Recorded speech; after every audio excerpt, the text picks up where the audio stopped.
Právě mi přišel balíček od Secret Ballu, takže si ho se mnou pojď rozbalit.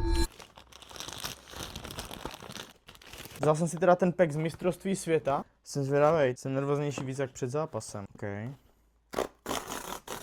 Jdem na to, no.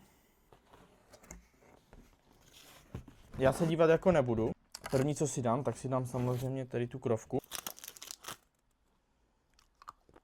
Do baga, takzvaně, a jednu mám ještě na potom, na horší časy. Musíme vydržet tak půl hoďky, než to strávím. To částí každého balení je teďka nově šála, takže já si u první vezmu teda tu šálu s dovolením. Musím říct, že to není úplně můj první mystery box, takže vím, jak ta šála vypadá. My jsme si to kupovali s kamarádama, asi 8 kousků jsme brali a dělali jsme ruletu, takže už mám 2, no. No a to, jak dopadla ruleta, samozřejmě zjistíš na mém profilu. Tak jdem na to. Doufám, že to bude nějaký banger. Ty kráso, já už to vidím.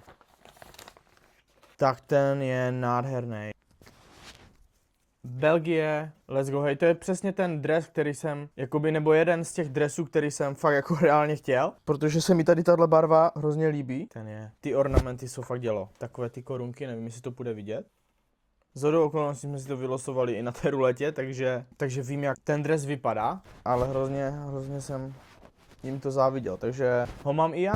Let's go. No a tímhle bych chtěl klukům ze Secret Ballu extrémně poděkovat za tenhle mystery box. Tak se běž mrknout na www.secretball.eu a běž si pro ten svůj